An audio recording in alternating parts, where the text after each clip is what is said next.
That secret. That thing you did or didn't do. That shadow you've carried, perhaps for years, maybe even decades. You've built walls around it, buried it deep, hoping that if you don't look at it, if no one else ever knows, it will somehow cease to exist, or at least cease to torment you. The weight of it, the shame, the fear of exposure, it can be a crushing burden, a silent soundtrack to your days, a ghost that haunts your quietest moments. You've imagined God's face, perhaps, turned away in disapproval, or worse, burning with righteous anger. You've braced yourself for condemnation. But what if the divine response to that long-hidden sin is something entirely different from what your fear whispers? What if the God you've been hiding from is actually the very one who has been patiently, lovingly waiting for you to simply stop running and turn around? G.K. Chesterton, the brilliant English writer, thinker, and Christian apologist, had a unique way of looking at God, sin, and humanity. He saw with a startling clarity that God's logic is often wonderfully, mercifully upside down compared to our own fearful, guilt-ridden expectations. And his message, born from a deep understanding of both human frailty and divine love, might just change everything about how you view that hidden sin and God's true response to it. The human instinct when we've done wrong, especially something we perceive as deeply shameful, is to hide. Like Adam and Eve in the garden, our first impulse is to cover ourselves, to retreat into the shadows, to avoid the light of scrutiny, especially the light of divine scrutiny. We fear judgment, rejection, punishment. We imagine God as an infinitely powerful, infinitely holy cosmic scorekeeper, meticulously noting every transgression, waiting for the moment of reckoning. And so, we hide the sin, not just from others, but often from ourselves, and most definitely, we believe, from God. But Chesterton, with his characteristic love for paradox and his profound grasp of Christian theology, would gently, and perhaps with a booming laugh, turn this entire notion on its head. He understood that God is not surprised by our sin. He is not shocked. He is not standing at a distance, tapping his foot impatiently, waiting for us to become perfect before he'll engage. Rather, Chesterton painted a picture of a God who is a relentless pursuer, a divine hunter, or, as he famously alluded to Francis Thompson's poem, the Hound of Heaven, who lovingly chases us down not to condemn, but to rescue. One of Chesterton's most powerful insights, woven throughout his work, particularly in books like Orthodoxy and The Everlasting Man, is that Christianity is not a religion for people who think they are already good. It's a religion for sinners, which, in Chesterton's view, includes absolutely everyone. He once quipped, "The Christian ideal has not been tried and found wanting. It has been found difficult and left untried." Part of that difficulty is confronting our own failures, our own hidden darkness. But here's the crucial Chestertonian twist regarding God's response. God already knows. The act of hiding sin from an omniscient God is, from a purely logical standpoint, an absurdity. Chesterton would point out, with robust common sense, that God is not waiting for us to inform him of our misdeeds. He's not limited by the walls we build or the depths to which we bury our secrets. So, if God already knows, then our act of revealing, of unhiding our sin, is not for his information, it's for ours, liberation. Chesterton saw sin not just as a breaking of rules, but as something that wounds us, that isolates us, that diminishes our joy and our true selves. When we hide sin, we are essentially trying to live a lie, maintaining a facade that becomes increasingly heavy and fragile. We are cutting ourselves off from authenticity, from true communion with God, and often with others.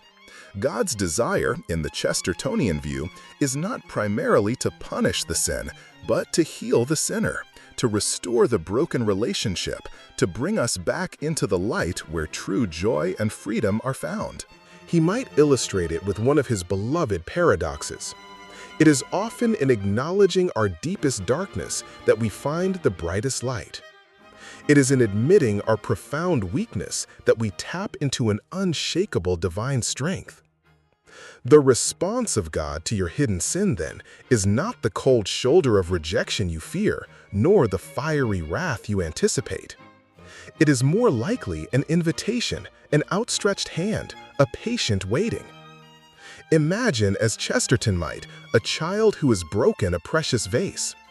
The child, terrified of punishment, sweeps the pieces under a rug, hoping the parents will never notice. The parents, of course, eventually do. What is the response of a loving parent? Yes, there might be a moment of sadness for the broken vase, but the overwhelming concern is for the child, for the fear the child is feeling, for the dishonesty that has come between them, for the burden the child is carrying.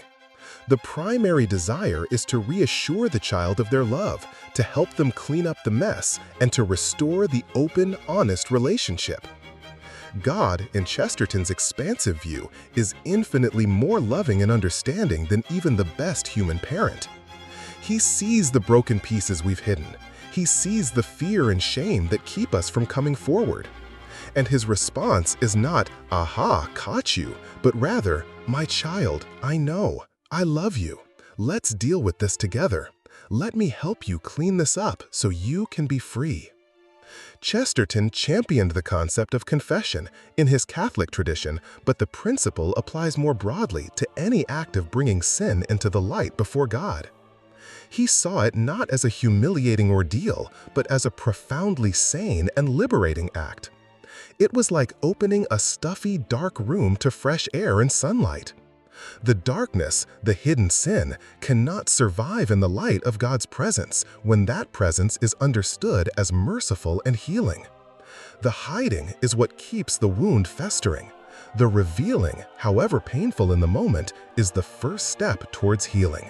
So, the message from Chesterton is that God's response to your years of hidden sin is likely to be a profound, astonishing, and overwhelming wave of mercy, coupled with a clear-eyed call to turn away from that sin and embrace a new path. He doesn't minimize the sin.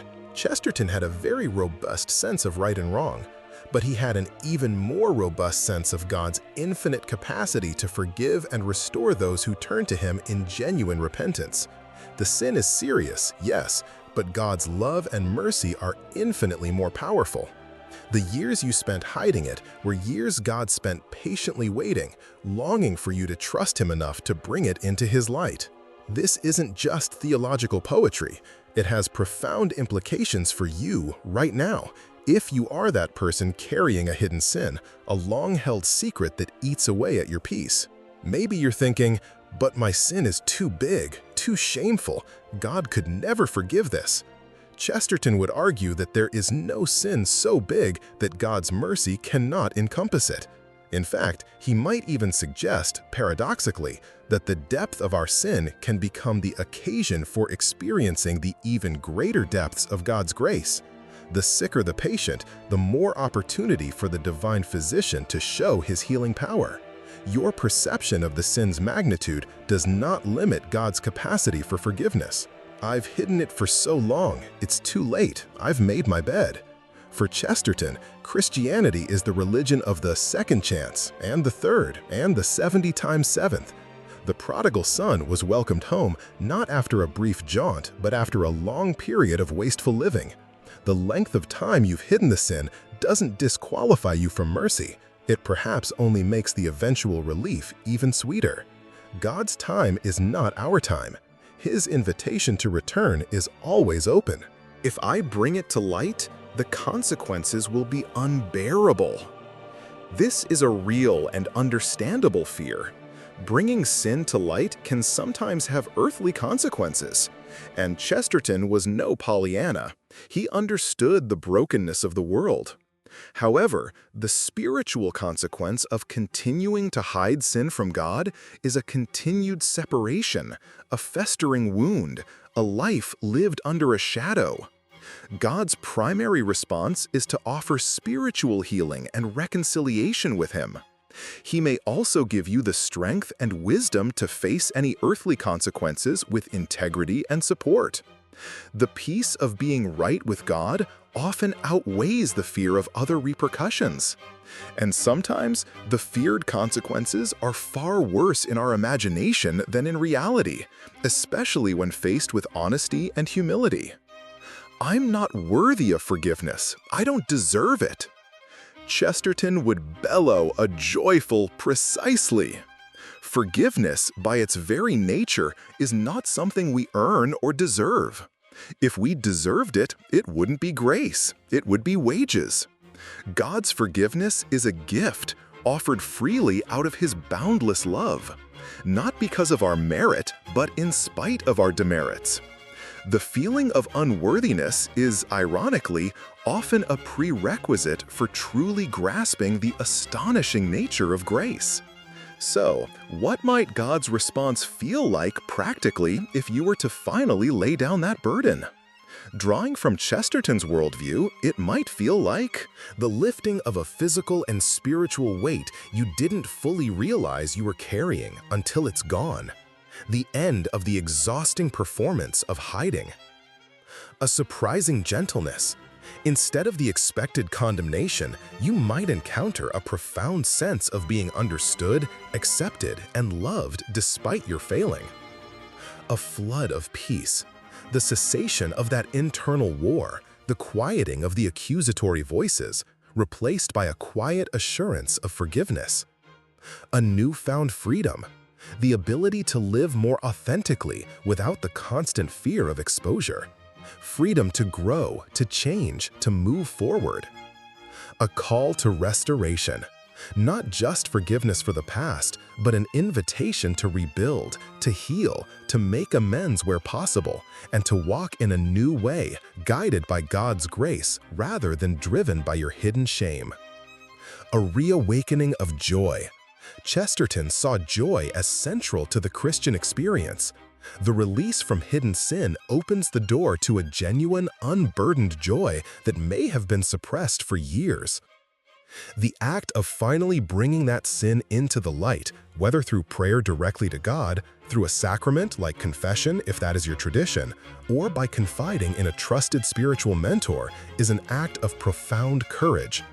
It is an act of betting on God's mercy over your fear.